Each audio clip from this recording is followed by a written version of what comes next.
Morning students. आज अपन mechanics में discuss करेंगे। नेक्स्ट लेक्चर है अपना द्रव्यमान केंद्र, काफी इंपॉर्टेंट है, सेंटर ऑफ मास। और इससे पहले अपन कर चुके हैं Gauss and Poisson equations, Gauss तथा पॉइसन समीकरण। सेंटर ऑफ मास जो क्या होता है, नाम से ही स्पष्ट है कि एक m द्रव्यमान का कोई कण है और उस कण का संपूर्ण द्रव्यमान जिस भी बिंदु पर केंद्रित होता है वो बिंदु द्रव्यमान केंद्र बिंदु कहलाता है। और अपन पढ़ते हैं कि जैसे एटम की बात करें तो एक एटम का पूरा जो द्रव्यमान होता है वो उसकी नाभिक पर स्थित होता है। तो उसकी नाभिक जो है वो इसके लिए क्या है, द्रव्यमान केंद्र है। यानी कोई भी परमाणु का संपूर्ण द्रव्यमान जिस बिंदु पर केंद्रित होता है उस बिंदु को द्रव्यमान केंद्र बिंदु कहते हैं, सेंटर ऑफ मास पॉइंट कहते हैं। तो अपने पास n कणों का कोई सिस्टम है, यानी सिस्टम को अपन बोलते हैं निकाय। निकाय के अंदर एक कण नहीं होता, काफी सारे कण होते हैं।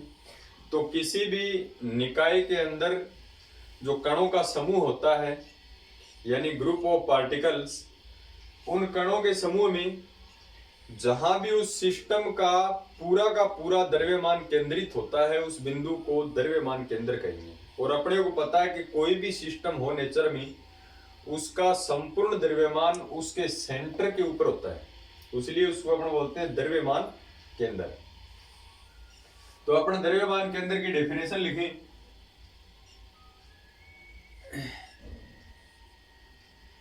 किसी निकाय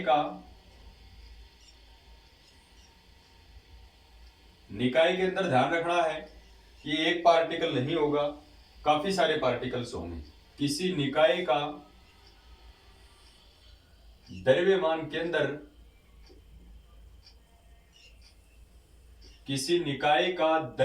केंद्र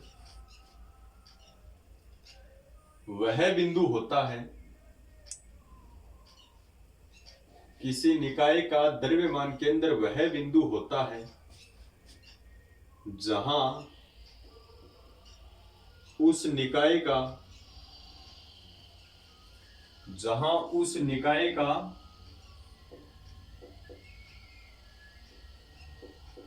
संपूर्ण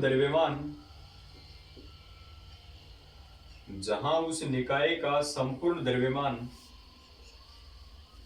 केंद्रित होता है। कोई भी सिस्टम का जिस पॉइंट के ऊपर द्रव्यमान केंद्रित होता है उस पॉइंट को सेंटर ऑफ मास कहते हैं।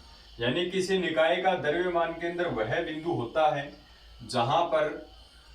जहां उस निकाय का संपूर्ण द्रव्यमान केंद्रित होता है, तो इसको अपन कहेंगे द्रव्यमान केंद्र। और इसे अपन लिखेंगे आरसीएम से। इसे कैपिटल आर और नीचे लगा देते हैं सीएम। सीएम का मतलब सेंटर ऑफ मास। इसे आरसीएम से व्यक्त करते हैं। इसको किससे रिप्रेजेंट करेंगे अपन?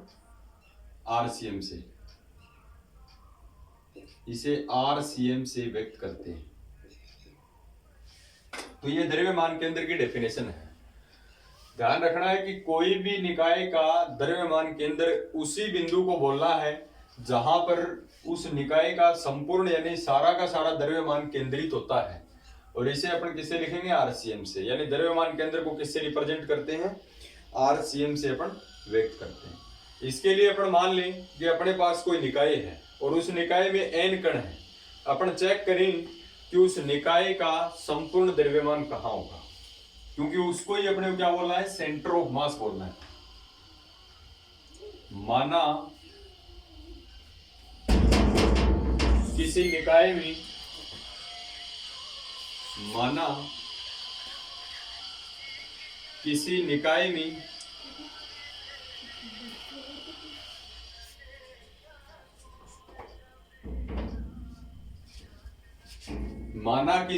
में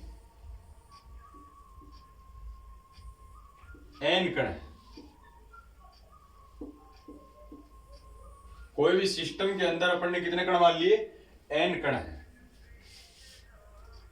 तथा इसमें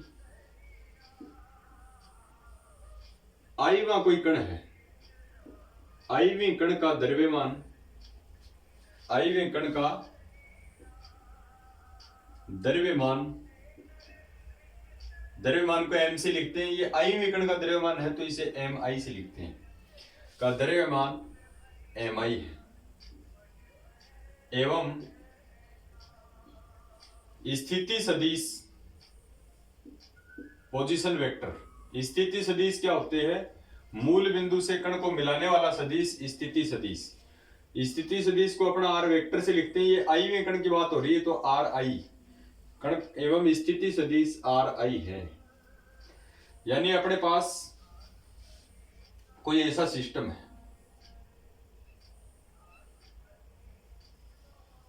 ये कोई अपने पास सिस्टम है और इस सिस्टम में कितने कण मान लिए अपने? माना किसी निकाय में n कण है तो इसमें छोटे छोटे जितने भी कण हैं उन कणों की संख्या अपने पास स्मॉल n है।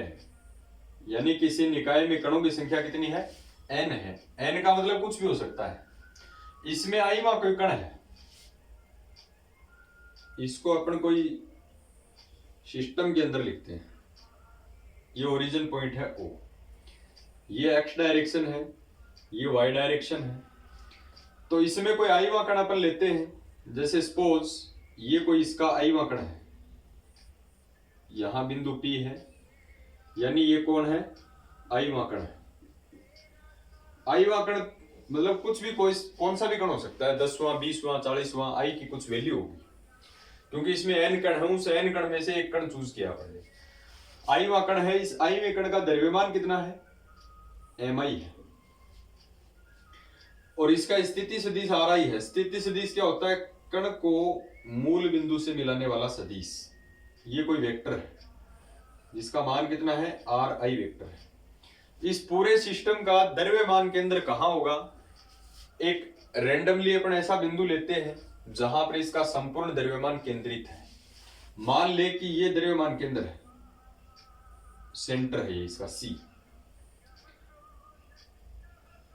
द्रव्यमान केंद्र का स्थिति सदिश मैंने आपको बताया था किससे रिप्रेजेंट करेंगे? RCM से। एक ही वेक्टर ये हो गया और एक इनके बीच की दूरी जो है ये अपन मान लेते हैं R है।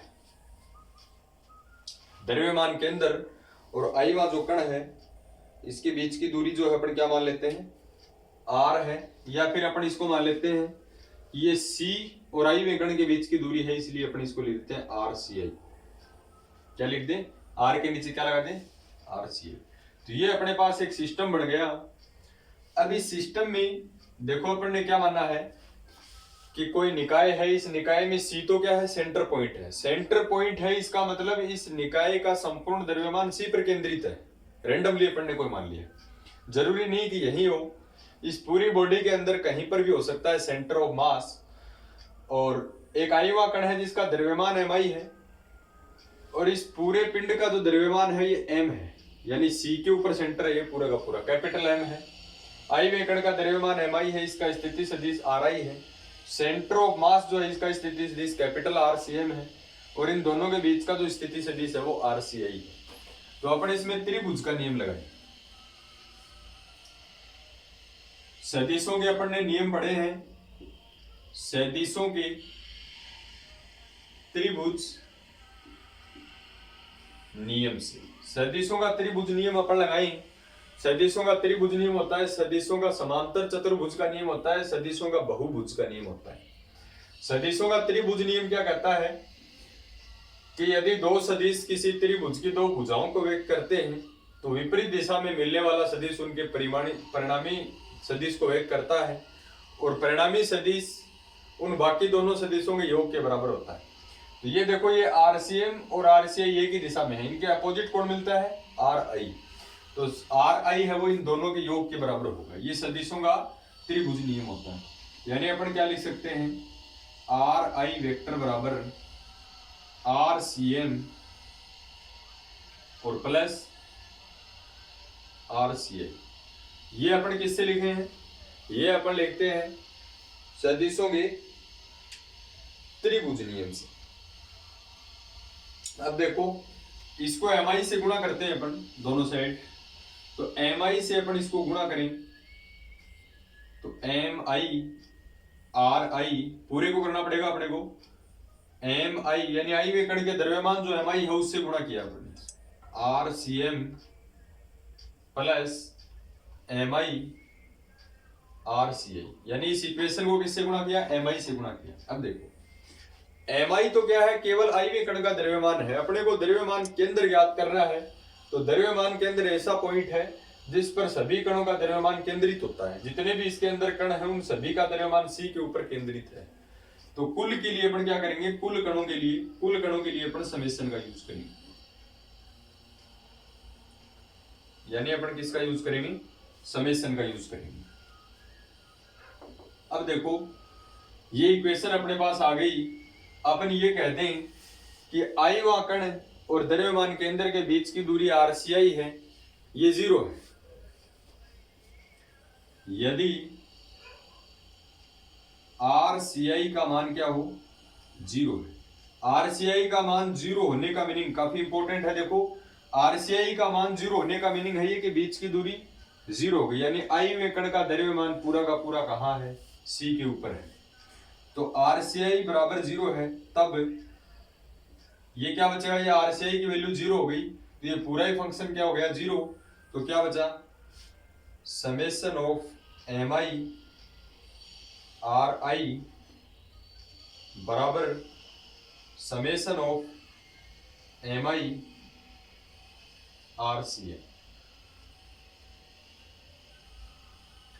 अगर RCI का मान 0 हो गया, RCI का मान 0 होने का मतलब आई वे कण का द्रव्यमान C पर चला जाएगा, क्योंकि ये 0 कब होगा, जब पॉइंट P C के ऊपर ही हो। और C के ऊपर इस प्रकार से आई हुआ कण अगर C के ऊपर चला गया तो सारे के सारे कण C के ऊपर जाएंगे, सभी कणों का द्रव्यमान C के ऊपर सेंटर्ड हो जाएगा। तब तो इस स्थिति में बिंदु C द्रव्यमान केंद्र कहलाता है। ये तो केवल आई वे कण की बात थी। अगर अपन कोई और कण लें, जैसे पीवा कण लें या कोई भी